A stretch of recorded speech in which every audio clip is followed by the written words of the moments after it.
नमस्कार। प्रवास साक्षी news network और आप सभी का स्वागत है।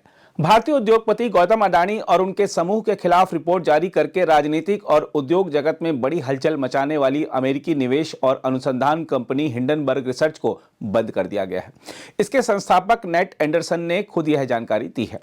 एंडरसन ने कहा, जैसा कि मैंने पिछले साल के अंत में ही अपने परिवार, दोस्तों और अपने दल के साथ यह जानकारी साझा की थी कि मैंने हिंडनबर्ग रिसर्च को बंद करने का निर्णय लिया है।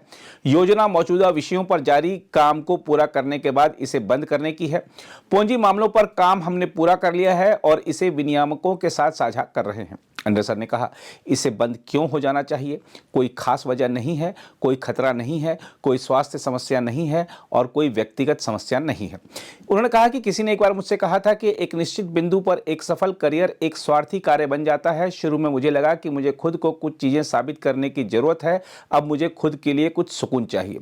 वॉल स्ट्रीट जर्नल को दिए गए एक साक्षात्कार में एंडरसन ने कहा कि वह अपने शौक पूरे करने, यात्रा करने और अपनी मंगेतर तथा उनके बच्चे के साथ समय बिताने के लिए उत्साहित हैं। उन्होंने कहा कि मैंने भविष्य के लिए पर्याप्त धन जोड़ लिया है। वह अपने पैसे को कम तनाव वाले निवेशों में लगाने की योजना बना रहे हैं। हम आपको बता दें कि हिंडनबर्ग रिसर्च पिछले कुछ वर्षों से अडानी समूह के खिलाफ अभियान चला रही थी। इसकी 2023 में प्रकाशित रिपोर्ट में अडानी समूह पर शेयरों के भाव में हेराफेरी तथा वित्तीय गड़बड़ियों का आरोप लगाया गया था। उस समय इससे भारतीय अरबपति को अरबों डॉलर का नुकसान हुआ था। अडानी तथा उनकी कंपनियों ने हालांकि सभी आरोपों से इनकार किया था।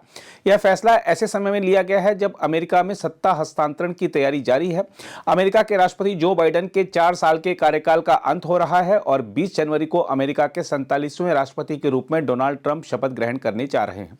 यह भी ध्यान रखने की जरूरत है कि अमेरिका में सदन की न्यायिक समिति के सदस्य रीप लांस गुडेन के अमेरिकी न्याय मंत्रालय से उद्योगपति गौतम अडानी और उनके समूह की कंपनियों के खिलाफ बाइडेन प्रशासन में चलाए गए चुनिंदा अभियोजन के संबंध में सभी रिकॉर्ड सुरक्षित रखने का अनुरोध करने के कुछ दिन बाद एंडरसन ने कंपनी को बंद करने की घोषणा की है। यानी ट्रंप के आने से पहले ही एंडरसन ने अपना बोरिया बिस्तर समेट लिया है। लेकिन सवाल अब भी यही बना हुआ है कि क्यों गौतम अडानी और उनके समूह के खिलाफ अनर्गल रिपोर्टें पेश कर उन्हें बदनाम किया गया और क्यों भारत में सियासी तूफान खड़ा किया गया। हम आपको बता दें कि हिंडनबर्ग की ओर से लगाए गए कोई भी आरोप गौतम अडानी और उनके समूह पर साबित नहीं हो सके हैं। देखा जाए तो वैश्विक उथल पुथल के बीच तेजी से आगे बढ़ती भारतीय अर्थव्यवस्था की तरक्की की रफ्तार को पटरी से उतारने के लिए तमाम विदेशी शक्तियां सक्रिय हैं। इन विदेशी शक्तियों को कुछ भारतीयों का भी समर्थन हासिल है। इसकी बदौलत पिछले कुछ वर्षों से लगातार प्रयास हो रहे हैं कि भारतीय उद्योगों और सरकार के बारे में भ्रम फैलाया जाए।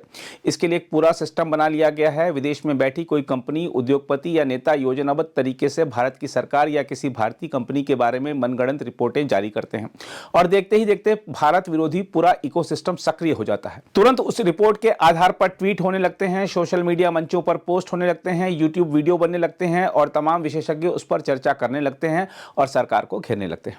हालांकि मोदी और भारत विरोधी इस इकोसिस्टम की सारी रिपोर्टें नई बोतल में पुरानी शराब जैसी ही लगती हैं। हम आपको याद दिला दें कि पिछले साल उच्चतम न्यायालय ने अडानी समूह पर शेयरों की कीमतों में हेराफेरी के संबंध में लगे आरोपों की जांच का जिम्मा सीबीआई या विशेष जांच दल को सौंपने से इनकार करने के अपने 3 जनवरी के फैसले की समीक्षा का अनुरोध करने वाली याचिका खारिज कर दी थी। इसके पहले पिछले साल 3 जनवरी को शीर्ष अदालत ने शेयर कीमतों में हेराफेरी के आरोपों की सीबीआई या एसआईटी से जांच कराने का आदेश देने से इनकार कर दिया था। उच्चतम न्यायालय ने कहा था कि बाजार नियामक भारतीय प्रतिभूति और विनिमय बोर्ड यानी सेबी आरोपों की व्यापक जांच कर रहा है और इसका आचरण भरोसा जगाता है। उच्चतम न्यायालय ने अपने फैसले में कहा था कि बाजार नियामक ने अडानी समूह पर लगे 24 आरोपों में से 22 मामलों में अपनी जांच पूरी कर ली है। हम आपको बता दें कि सेबी की जांच में कोई अनियमितता नहीं पाई गई थी। हम आपको यह भी याद दिला दें कि हिंडनबर्ग की रिपोर्ट को आधार बनाकर कांग्रेस और अन्य विपक्षी दलों ने गौतम अडानी समूह के खिलाफ संसद से सड़क तक कितना हंगामा किया था। कांग्रेस ने तो एलआईसी और एसबीआई के डूबने तक की भविष्यवाणी कर दी थी।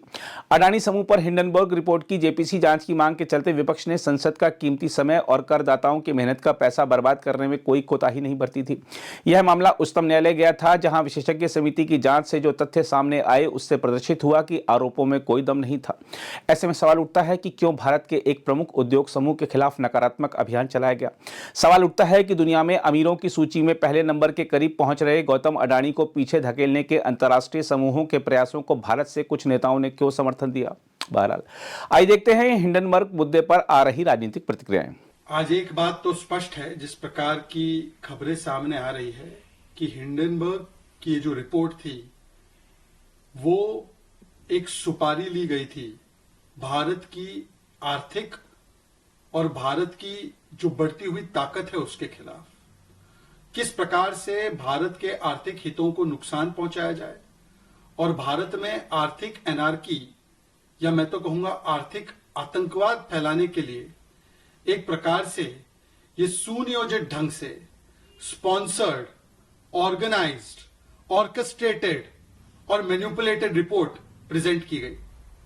और हास्यास्पद बात है कि जिस हिंडनबर्ग की आज दुकान बंद करने की बारी आई है, जिसकी कोई विश्वसनीयता यूनाइटेड स्टेट्स में नहीं थी, वो इन्वेस्टिगेशन में थे, जिसको सुप्रीम कोर्ट ने फेंक दिया था बाहर और कहा था कि इन पे जांच हो कि इन्होंने शॉर्ट सेलिंग करके किस प्रकार से भारत के निवेशकों का लाखों करोड़ रुपए नुकसान किया है, उसको भगवान का आखिरी शब्द कौन मान रहा था? राहुल गांधी और उनका इकोसिस्टम। क्योंकि राहुल गांधी और उनके इकोसिस्टम ने तो प्रण लिया है कि भारत की स्टेट और भारत की अर्थव्यवस्था को वो युद्ध के रूप में देखते हैं और उसे समाप्त करना चाहते हैं, उससे जंग लड़ना चाहते हैं। ये कल भी राहुल गांधी ने बोला है। तो राहुल गांधी जी, आज सवाल आपसे है कि हिंडनबर्ग ने तो मतलब आपके विदेशी अलायंस पार्टनर ने तो ताला बंद कर दिया, आप अपना प्रोपेगेंडा कब बंद करेंगे भारत के खिलाफ? आप बताइए कि क्या रिश्ता कहलाता है आपका इस हिंडनबर्ग के साथ? क्या ये कोई संयोग है या ये सोचा समझा प्रयोग है या उससे भी बढ़कर ये सोरोस के द्वारा स्पॉन्सर्ड उद्योग है कि वहां से कोई स्पॉन्सर्ड रिपोर्ट आती है और यहां पर जिस प्रकार से कांग्रेस पार्टी राहुल गांधी इसको उठाते हैं और पार्लियामेंट को कभी हाईजैक करते हैं, कभी अर्थव्यवस्था को डैमेज करने वाली बातें करते हैं, झूठ फैलाते हैं, क्योंकि भारत आर्थिक रूप से बढ़ता जा रहा है। आज कांग्रेस को जवाब तो देना चाहिए, क्लैरिफाई भी करना चाहिए, माफी भी मांगनी चाहिए। उनके खुद के साथी भी, अलायंस पार्टनर भी उनसे इस विषय पर किनारा कर गए थे, क्योंकि उनको भी सत्यता पता है। पर कांग्रेस और उसका इकोसिस्टम ये देश विरोधी है, विदेशी ताकतों के हाथ से खेलते हुए भारत की स्टेट और भारत की इकोनॉमी को तबाह करने की सुपारी ले बैठा है। कि जिस तरीके से अभी हिंडनबर्ग का भी उन्होंने अपने ऑपरेशन बंद करे हैं, आप कहते हैं हिंडनबर्ग ने अपने ऑपरेशन बंद करे, हमारा हमें क्या मतलब उससे? कोई अपनी दुकान चलाए, कोई बंद करे, उससे हमारा क्या? अगर आप भी लेना चाहते हैं देश दुनिया की तमाम जानकारी तो आज ही सब्सक्राइब करें हमारे चैनल को। साथ ही नीचे दिए बेल आइकन को जरूर दबाएं ताकि हर अपडेट आप तक पहुंच सके।